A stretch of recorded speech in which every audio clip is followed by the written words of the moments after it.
With Yeo Haryun's bloodlust now fully triggered, the scene turns even more violent. The man lying on the ground becomes the target of Haryun's uncontrolled fury. Each of Haryun's punches lands with brutal force, blood splattering wildly with every hit. It's clear that Haryun has lost control over himself, his punches relentless and savage. The bystanders, witnessing this brutal beating, are left in a state of shock. They can't believe the intensity of the violence unfolding before them. Seeing Haryun's uncontrollable rage, Jin knows he has to act quickly. He rushes towards Haryun, determined to stop him before the situation gets even worse. Jin yells out, "Yeo Haryun." Hearing his name, Yeo Haryun stops punching and looks at Jin with a slightly proud expression. Jin, running towards Haryun, exclaims, "What the hell are you doing?" He thinks to himself about how this is Haryun's true nature. He loves violence, and his instincts as a natural killer are hard to suppress. Jin then tells Haryun to take the tanghulu he had bought and suggests they leave. Haryun responds, "Just a little more." This man used his martial arts to bully the weak. He deserves to die. Jin pauses for a moment and then urges Haryun, "Stop. The tanghulu is melting because of you." Reluctantly, Haryun takes a tanghulu and bites into it. Watching Haryun eat the sweet treat, Jin thinks about how to change his killer instincts. Right, this is a human instinct. To get him to leave behind his killer side, I need to show him other, better instincts. Jin feels relieved, thinking, thank God he's still young, so sweets can still influence him. The scene changes to Jin yelling at Yeo Haryun, "Ha, you're killing me. Just stay still. We can't go back to the base all covered in blood." He tries to teach Haryun, this is what fitting in with society means, kid. But Haryun doesn't really get it. Jin thinks, that's right, why would a demon king care about fitting in? He could just get rid of anyone who bothers him. The thought of it makes me nervous. Suddenly, they hear someone say, "Oh. There you are, young master." Jin and Haryun turn around and see Woon Ji-sung, the leader of the Cloud Dragon Secure Delivery Service, and his sworn brother, Dam Ja-gang. Dam Ja-gang says, "I heard some rumors in the marketplace and came looking for you. Are you both okay?" Jin replies, yes. "We were just taking a break," Dam Ja-gang comments, "I see you've come to the marketplace together." Then Jin notices a child in Dam Ja-gang's arms. Dam Ja-gang says, "This is my son. I was surprised how big he's gotten after coming back from a trip. It's common for us in the delivery service." He tells his son, Cheon-hee, "Look. This is the boy who saved your father's life." Jin asks, "Cheon-hee?" Dam Ja-gang explains, "I named him after you, young master. His name is Dam Cheon-hee." The child reaches out to Jin. Dam Ja-gang says, "Oh ho." He seems to know his savior. He asks his son, "Do you want to go to the young master?" and offers Jin, "Here. Try holding him." Jin agrees and holds the baby, surprised at his strength. "Wow. You're quite strong, huh? Looks like you'll walk soon." Jin looks at Dam Ja-gang and his child and thinks, the baby is healthy, and Mr. Dam Ja-gang looks happy. "This is why you become a doctor." Dam Ja-gang says, "Thanks to you, my last trip was smooth. I'm thinking about doing office work now." Jin asks, "Is that because of your leg?" Dam Ja-gang replies, "My brother wants me to manage the base, but I wanted one last trip." He adds, "But now, I'm not pushing my luck. Thanks for letting me come back to my wife and child safely."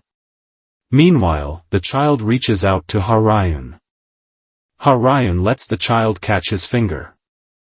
Jin is surprised, "Oh. Look at this. He's not avoiding the baby." Haryun doesn't show emotion, but the interaction is unexpected. In the scene, Jin and Yeo Ha-ryun watch as Woon Ji-sung and his sworn brother, Dam Ja-gang, walk away from them. The child, who had been with Jin, seems to linger a bit longer, enjoying Jin's company.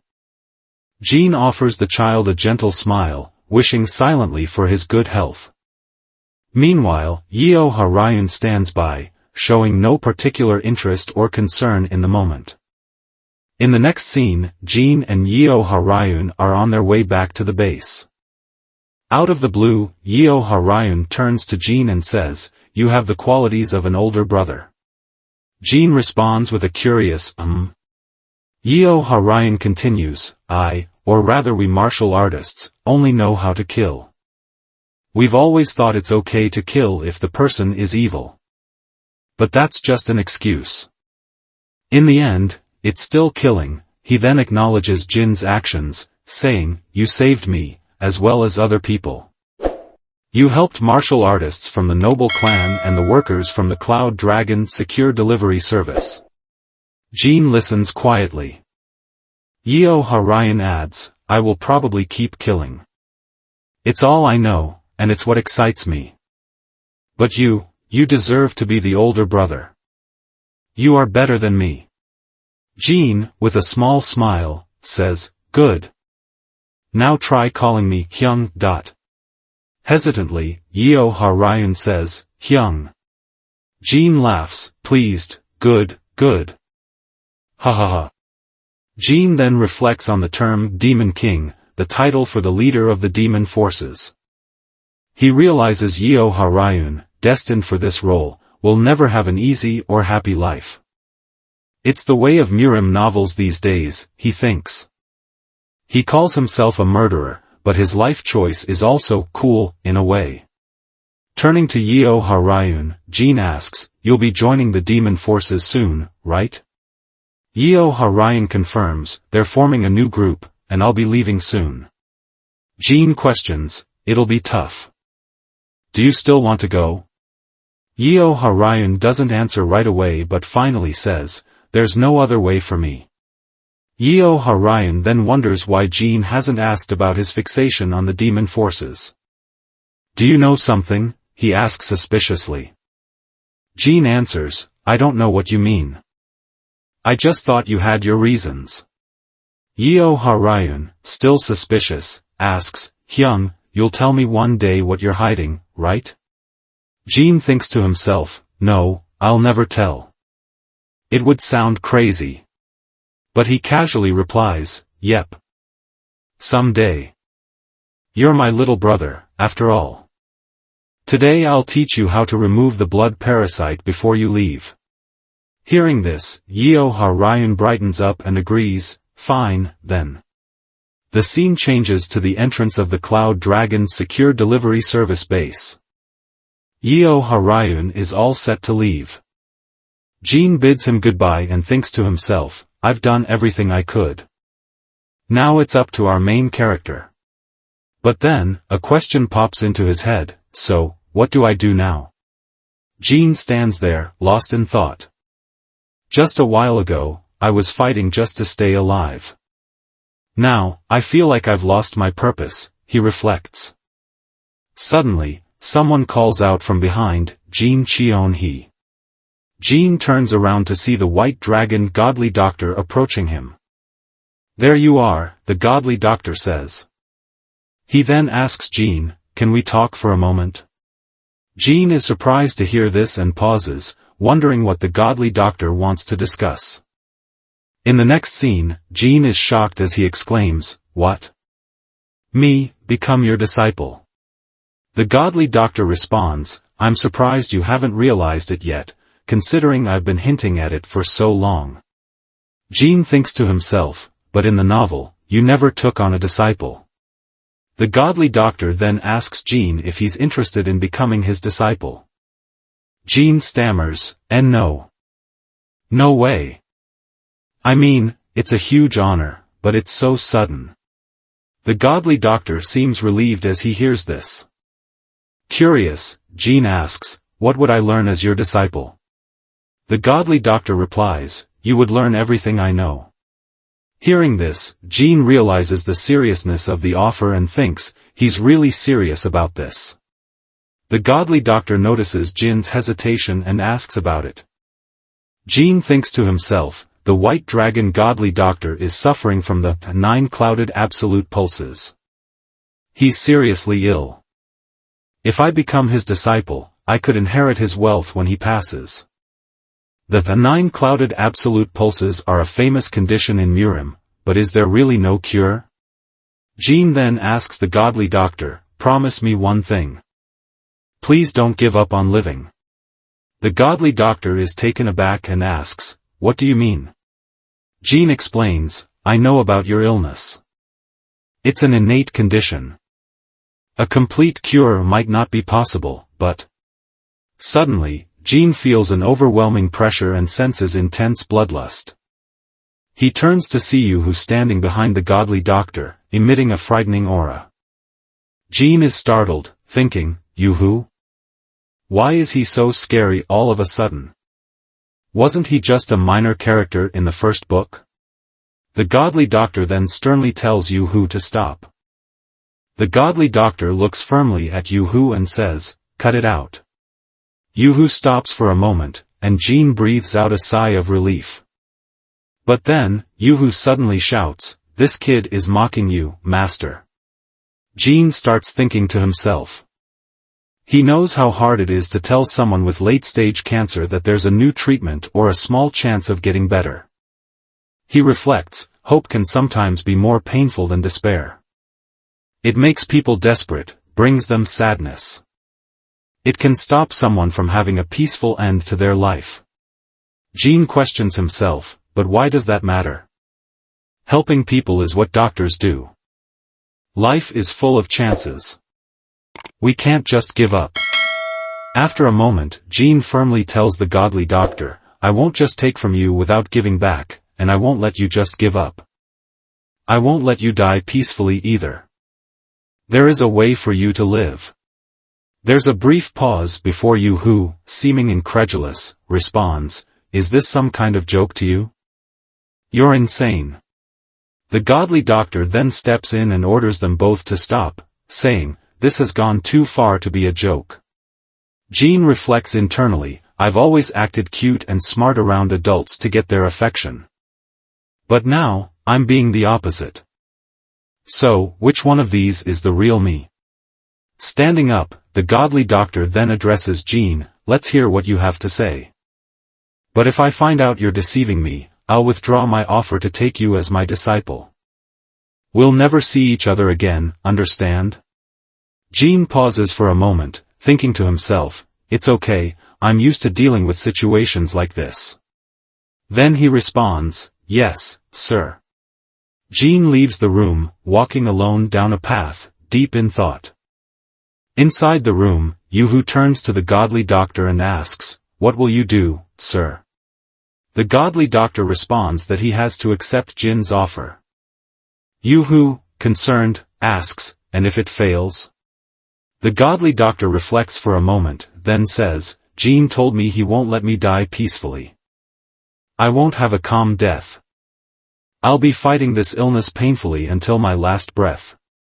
The godly doctor recalls Jin's words, we are naturally fighting a losing battle. We're destined to lose eventually, but for now, we must fight to survive. So, White Dragon godly doctor, I won't let you die peacefully. Are you prepared to fight? The godly doctor thinks about how, despite being healed, a martial artist always returns with injuries. It's because of favor, resentments, and justice, he muses. To a doctor, martial artists are like moths drawn to a flame. Even if they're treated now, what about next time? What use are my actions? He admits to Jean, you saw through my doubts so easily. I feel relieved, almost empty. Yu then asks the godly doctor, since when have you liked him so much? The godly doctor replies, I liked him from the first moment I saw him. That's why I called dibs on him. Now, I like him even more. I'll definitely make him my disciple. After a pause, the godly doctor adds, I'm sure I'll learn from him. Maybe I'll end up being the disciple. Yu-Hu, not fully convinced, asks, do you really believe there's hope in that treatment? He notes that, although the theory needs consideration, it's not impossible. We had given up because we couldn't find a theory for so long. The treatment will be long and painful. The godly doctor replies, that's good. It means I'll live longer.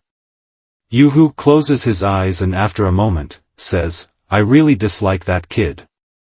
Saying he won't let you die peacefully. What kind of rude person says that? In another clan, he would have been punished.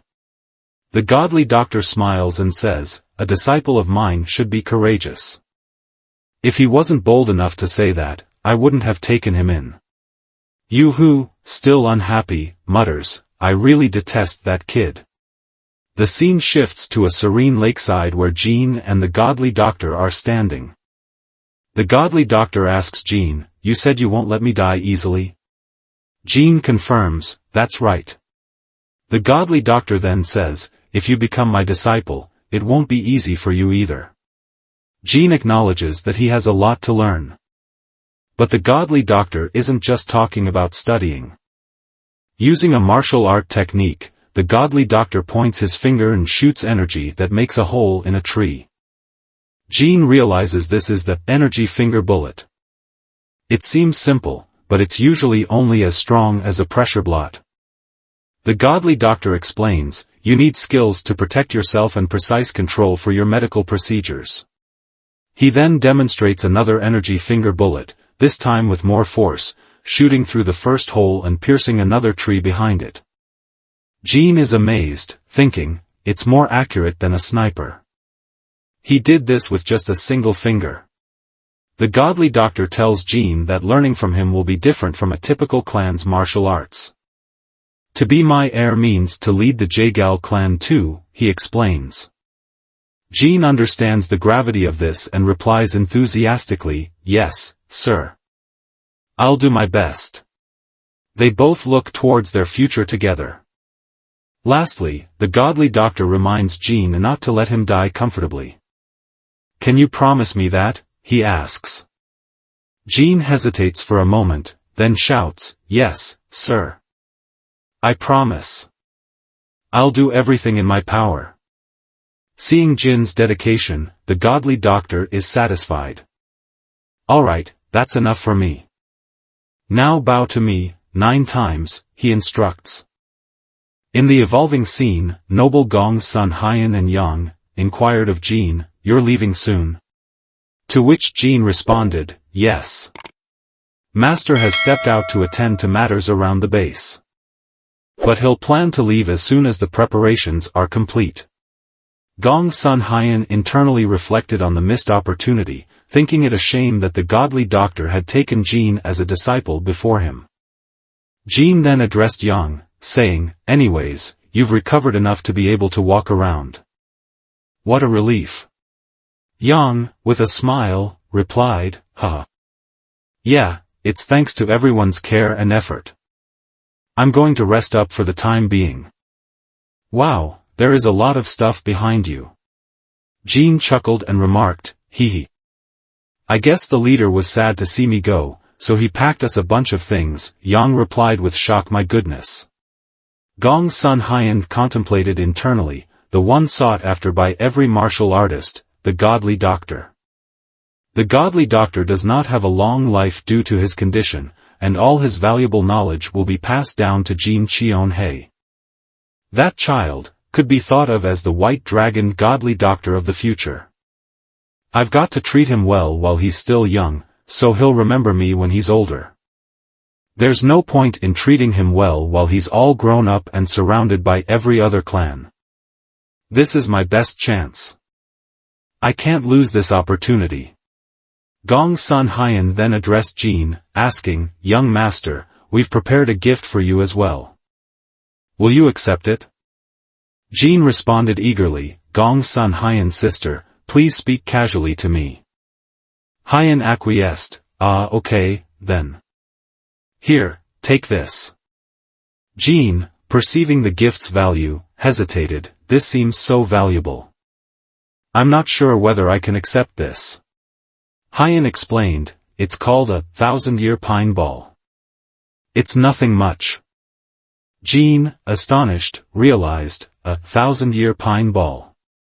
A medicinal ball made from refining the life force of a 1,000-year-old pine tree. While Yang silently ponder now, just what is a 1,000-year pine ball? It's an internal medicine ball passed down only to the direct heir of the main family, and only a few remain in existence. Gong's son Haiyan encouraged, make sure you eat it, and make sure to show it to your master too. Jin, thrilled, exclaimed, wow, hooray. Thank you, sister. Haiyan, internally wishing, hoped Jin would have at least refused once. Jin appeared overjoyed, holding the 1,000-year pine ball, a rare and precious gift. As the scene unfolded, the Cloud Dragon service members gathered for a heartfelt farewell. Gong's son Haiyan, addressing Jin, said warmly, take care, kid savior. Jin replied with a light-hearted tone, hee hee. I'll see you again, sister. Gong's son Haiyan's sister, thanks for everything as well. I'll make sure to take good care of your present too. Sister Haiyan, with a note of caution, said, all right. And please, make sure to show it to your master before you eat it. Gong's son Yang then turned to Jin, reminding him, put the black pine, cloud sword to good use too. Jin, with assurance, responded, of course. Yang then embraced Jin, expressing his gratitude, thanks again. I'm truly grateful. Jin, in a humble manner, said to Yang, it's me who should be grateful. And I forgot to bring it up earlier, but, sister, congratulations on becoming a Grandmaster. The leader of the Cloud Dragon service then extended his gratitude to the godly doctor, to which the godly doctor replied graciously, it's my pleasure to your acquaintance. As the godly doctor's group prepared to leave the Cloud Dragon base, Jin waved his hand towards the leader and Haiyan from the wagon. Haiyan, contemplating the moment, thought, well, it's only right that a baby phoenix should be raised by another phoenix. Jin and Haiyan continued waving hands, with Haiyan eagerly anticipating the day the young phoenix would soar the skies. Time passed, and the wagons of the godly doctor's group gradually disappeared from view. Months later, at the headquarters of the White Dragon Godly Doctor, located near a volcanic region and the Cloud Dragon Secure Delivery Group base, our protagonist, Jin, was deeply immersed in his training. Yet to master any official techniques, Jin was engaged in the fundamental task of carrying 2 buckets suspended from a pole across his shoulders, a rigorous exercise in climbing stairs. This training was designed to teach him the basics of external chi and other foundational aspects of martial arts.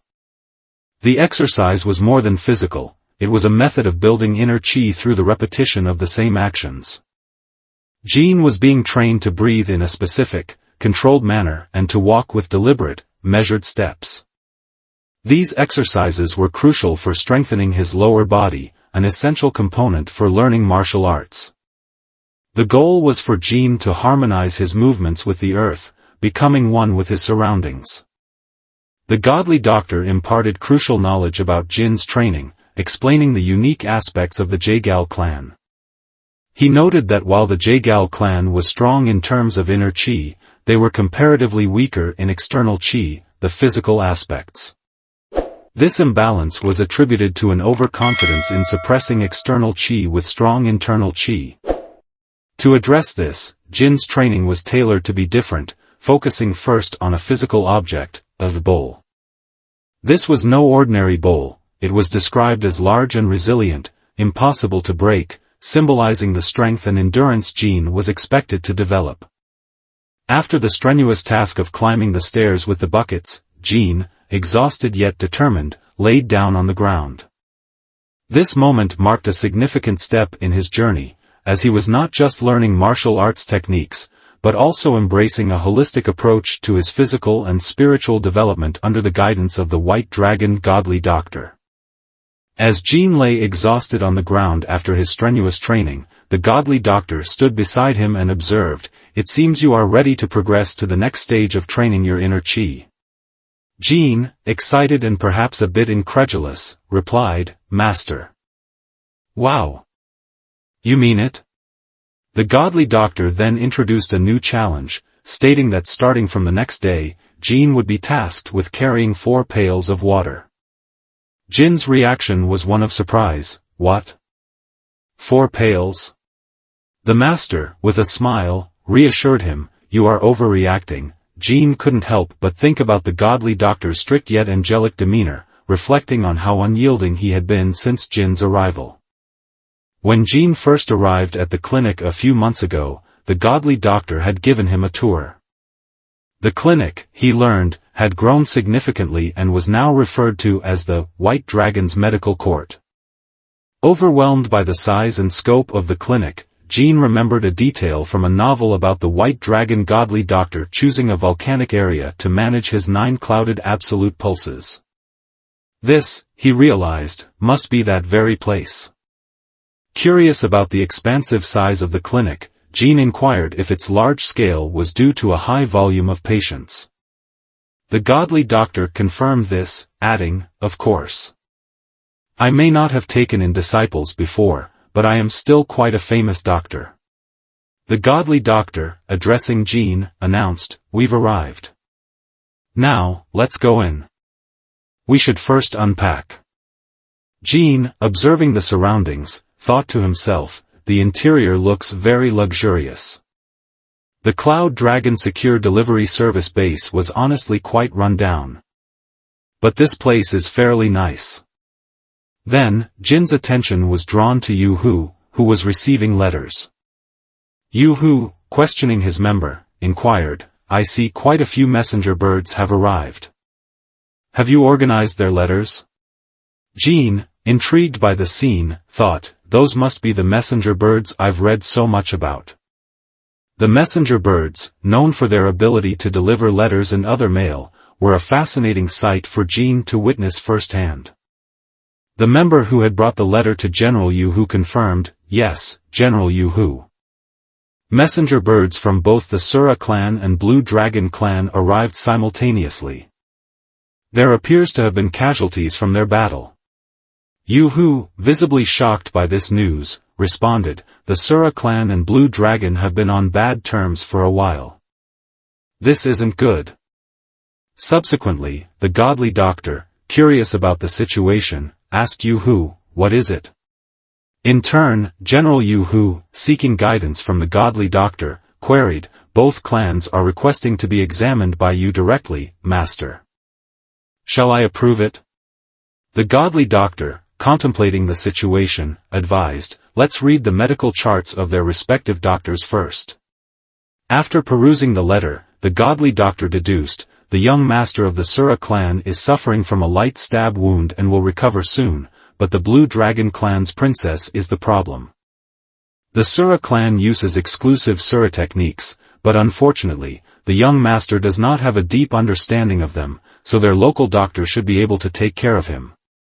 Jean, witnessing this analysis, thought in awe, wow, amazing.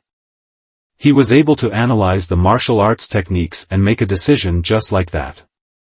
The godly doctor then outlined his plan, as both patients' wounds can grow more severe, respond to both parties, instructing them as much as possible not to move.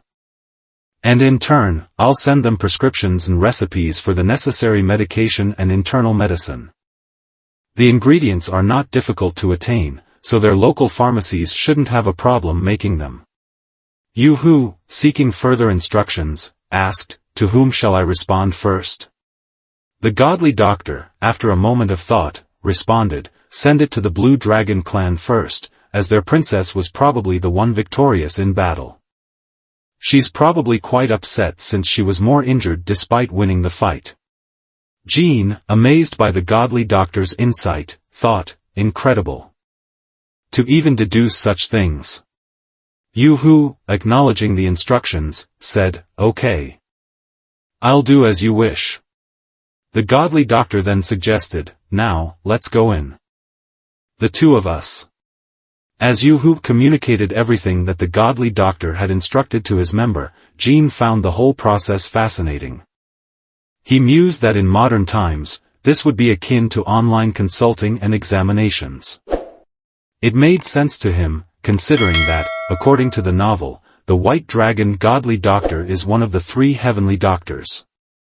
The godly doctor, addressing Jean, explained, humans are bound to get injured and sick as long as they live. This is especially true for martial artists, who face death in battles daily. Whenever they need treatment, they inevitably seek out a doctor's clinic. That's why gathering information about clinics in each region is so crucial. Now, come in, this is my room. Upon entering, Jean was taken aback and thought to himself, it's cool, but, it's very ordinary. Take a seat and make yourself at home, the godly doctor suggested to Jean. Jean, observing the room, thought again, Is that a heater in the middle? I've seen them before in Chinese movies or dramas. It's a very minimalist room, with no unnecessary furniture. The godly doctor, continuing his explanation to Jean, said, a lot of knowledge and information is circulated through a clinical room. But, in the end, medicine is an arcane knowledge. Just as martial arts techniques are secretive and selective about who they are taught to, I can't simply teach you medical procedures. It is for that reason that long ago an organization of doctors was created, similar to the clans of martial artists, that is the medical court. It is a clan of doctors. Responding to this, Jean said, I see. The godly doctor, continuing his explanation to Jean, said, there are several factions under the medical court, typically referred to as clinical rooms.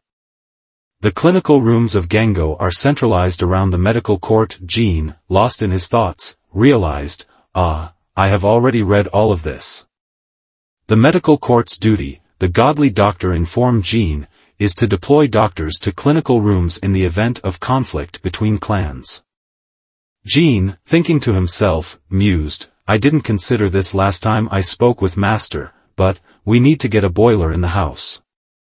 As the godly doctor went on, saying, there are specialized doctors who perform research professionally for the medical court, Jin's thoughts drifted to home improvements. While I'm at it, I should renovate the entire house. Heated floors would be nice. And do something about that window. I understand he's got the window open to prevent carbon monoxide poisoning, but it's too much to leave it open in the middle of winter. The godly doctor, speaking to Jean about the practitioners who returned to the clinical rooms to take over the family business, noticed Jin's deep thought and paused his explanation. Jean, still lost in his thoughts, continued, there's a long way to go. We can't install heated stone floors now since it's a major construction job. For now, we need a furnace. A furnace, as well as glass windows for good daylighting. It would be nice to have a heat exchange for circulation and... Observing Jean lost in deep thought, the godly doctor exclaimed loudly, so, you're not paying attention to me. Startled, Jean responded in panic, I'm sorry, Master. I got lost in thought. The godly doctor, understanding, replied, well, it happens, and then asked, can you tell me what you were thinking about? Jean, contemplating whether to share his thoughts and looking at the godly doctor's oddly smiling face, decided, no, of course I should. He's the patient. Then he said, I've been contemplating ways to improve the environment for you, to one that's suitable for recovery. Ho! Responded the godly doctor, intrigued. Jean continued, the 9 clouded absolute pulses. It's an innate constitution of the body where the pulse becomes regularly clotted by clouded chi, right? Correct, the godly doctor affirmed. Dr. Jean, addressing the godly doctor, explained, though we call it clouded chi, it ultimately means that body heat is dissipated and replaced by coldness. Simply supplementing the body with its lacking heat will help eliminate the complications and symptoms of the 9 clouded absolute pulses. He then began to worry. The godly doctor replied, recalling their previous conversation. As you explained last time. I thought then as well, what an astute observation. Truly a unique perspective. But so what? Dr. Jean, with growing excitement, responded, first, this room is the problem. If you continue to reside in this room, your condition will only worsen. Shocked by this revelation, the godly doctor asked Jean, then what do you think we should do about it? Jean, with a knowing smile, thought to himself, there is no profession as sensitive to the environment as that of a doctor. And that's not all. A doctor must always be careful about hygiene and sanitation. Secondary infection is a major cause of disease spread. It's common sense in the modern world, but not in this era. After pondering, he began to tell the godly doctor, from here, we're dealing with the realm of construction, not medicine.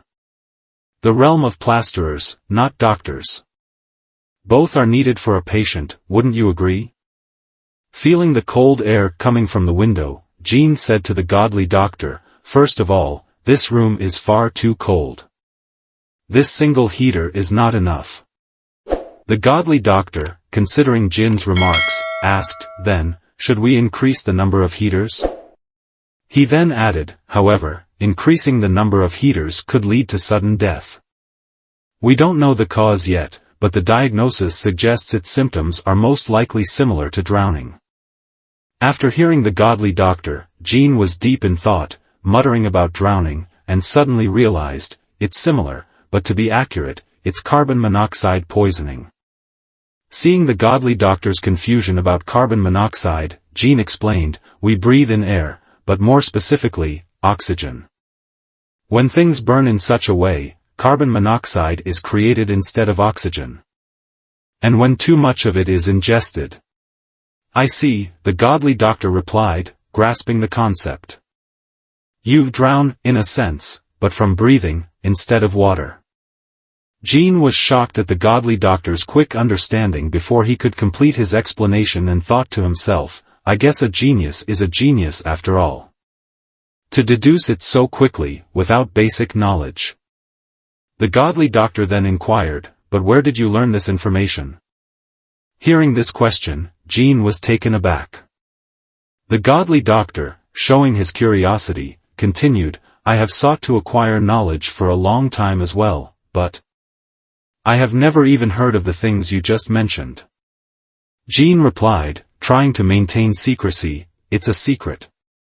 Seeing the godly doctor fall silent, he added, yes, this is a secret you would not believe even if I were to tell you, and it is a dangerous one. Jean thought to himself, I can't lie about this. In the novel The White Dragon Godly Doctor, my master is no ordinary person. He's a genius and enlightened. But he also avenged the Jagal clan, showing he can be cruel when needed.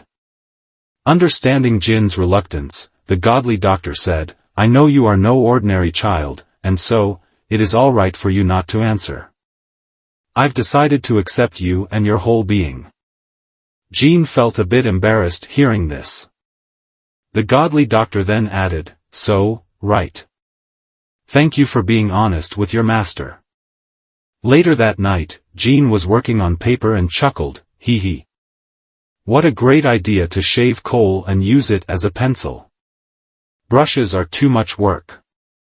He recalled his master's words, Yu-Ho works as the administrator of the medical court. You should be able to go to Yu-Ho if you need anything. Jean thought, all right, then it's time for me to show off. Korean-style heated stone floors. Who knew all those documentaries I watched so long ago would come in handy? The ones about heated stone floor construction and the history of furnaces. Should I keep going while I'm at it? Yu-Ho, reading a report, was immersed in thought, if this is true, then it's amazing. But is it really possible to make this? Curious, Yu-Ho asked Jean, so these are heated rock floors? Jean confirmed, yes, and this is a furnace. Plus, it's enclosed, which prevents gas from spreading. He reminisced to himself, it's the same kind of furnace we used to heat our lunch boxes in elementary school. Ah, maybe elementary schools these days use heaters though. Yu-ho, reflecting on Jin's idea, thought, I thought his idea would be of no good, since he's a child that hasn't even hit puberty yet, but, it's all very logical. He then inquired further, and the windows, are they made of glass? Jin explained, because it's difficult for Master to leave the house when it's cold, sunlight is important for both the mind and body to be healthy. Yu-ho, impressed by Jin's insights, exclaimed, these are very Western designs. It'll cost quite a bit, as we'll have to bring in specialists, but we can make it work. I'll have the furnace and windows built within a day. For the heated stone floors, we'll have to bring in an expert to redo the construction. It'll be extra work to move Master's residence to another location, but, we'll find a way to do it in less than 10 days. Jin, contemplating the impact of these changes, thought, all right. This will help alleviate Master's symptoms a lot. No, just the heated stone floors and sunlight access alone may be enough to extend his life by at least 10 years. Since Master is an inner force expert and can make his own medicine. As Yu-ho began working on the renovation, Jin was amazed at the progress. Wow, this is incredible. How's he making it so quickly? And he's not even using modern technology or equipment. Yu-ho, noticing Jin, greeted him, ah. You're here. We've finished installing the furnace. Master is inside. Jin, hearing about the completion of the furnace, excitedly entered the Master's room, exclaiming, Yuk, as the floor's heat surprised him. He thought to himself, this flaring heat. It's become so warm, simply by closing the windows and lighting the furnace in the winter. And now that we've made modifications for daylighting with glass windows, we'll be able to delay the illness from getting worse. As Jin observed the room, the godly doctor greeted him, ah, it's you. Come on in. He then expressed his satisfaction, it's so nice to be able to use the furnace with the windows closed. Jin advised, you should still air it out from time to time, and inquired, how are you feeling? The godly doctor, smiling, responded, just yesterday I couldn't stop coughing, to the point my throat was sore, but it's improved a lot now. Who would have thought that a furnace would be such an amazing improvement? My child, I see your invention is truly impressive, now that I've had a chance to use it. Come, sit. While caressing Jin's head, the godly doctor praised him, how can you be both smart and adorable? Nobody has ever thought to make windows out of glass. Jin pondered, just how did that extra character, Yu-ho, manage to make a glass window in just a day? And how'd he manage to find time to make a furnace at the same time? Is he an alchemist, or something? Yu-ho. I'll have to investigate him later. I know his devotion to Master is unwavering, but something about him is suspicious. The godly doctor continued to flatter Jin, the head of the Namgung clan would not stop bragging about his successor, but he doesn't even compare to you. Jin, feeling embarrassed yet pleased, thought, seeing Master so happy is making me feel happy too. Yu-ho, overhearing their conversation, reflected, the godly doctor, was affectionate toward Jin Cheon-hee from the very beginning, but now he's just become obsessed with him. He rarely smiles, unless it's out of courtesy, or for business. And due to his condition growing worse by the day, the clinic has only been getting gloomier. But ever since Jin Cheon-hee came, he hasn't been able to stop laughing. And to think of such unusual methods to treat Master's rapid heat loss due to the 9 clouded absolute pulses. Jin definitely isn't a normal kid. Jin Cheon-hee, if you truly can manage to extend Master's life, I am prepared to give you anything. Yu-ho, his face darkening, concluded his thoughts, even my life. After Jin leaving the godly doctor's room, Yu-ho entered to assist his master. While helping the godly doctor rest, he inquired, how are your chi veins?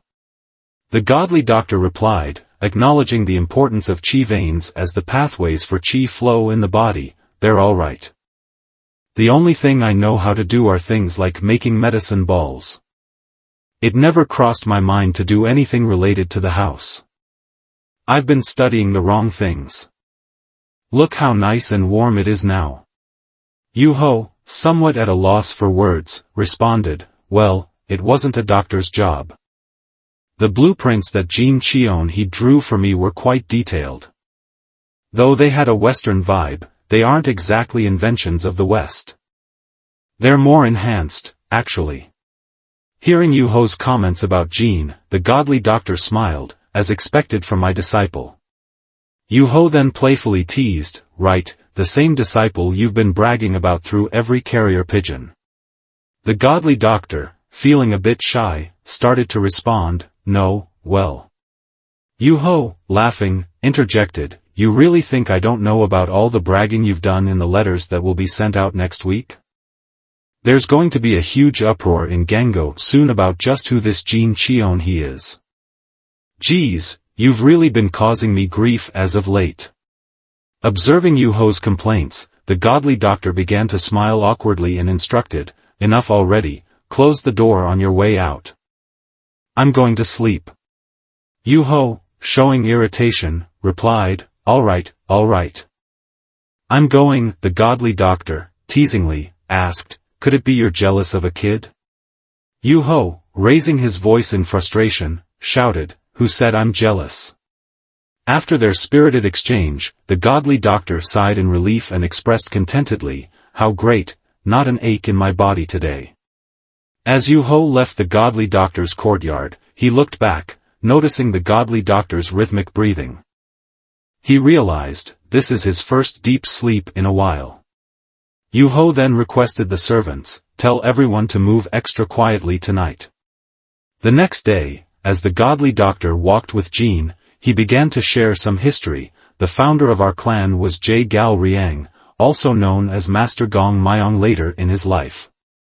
Master Gong Myong organized and compiled procedures and medical techniques, and his successors have been slowly improving them to get where we are today. Ordinarily, I would have to adopt you as my foster son and appoint you as my successor, but it's no simple feat to change the last name you've been given by your parents. Jin, contemplating the godly doctor's words, thought to himself, well, it wouldn't matter much for me to be Jae-gal Cheon-hee instead of Jin Cheon-hee, but he remained silent. The godly doctor continued, and I don't think it's that important at this point. I'm already so crazy about you. Yu-ho would not stop talking about how obsessed with you I'll get if I were to adopt you. But in the future, you can use the name Jae-gal if you'd like. Jin, unable to articulate his feelings, thought deeply about the godly doctor's proposal. By, in the future, I'm sure he means when I've matured, but I'm sure he also means after he's passed. It bears a heavy weight. The weight of his words feel almost crushing. As they walked, the godly doctor suddenly stopped, causing Jin to look around in surprise. He was shocked to see a puppet-like object and asked, Master, what is that? The godly doctor, with a smile, responded, it's a wooden dummy that we'll be using in our classes. Jin, trying to understand the situation, questioned, a wooden dummy?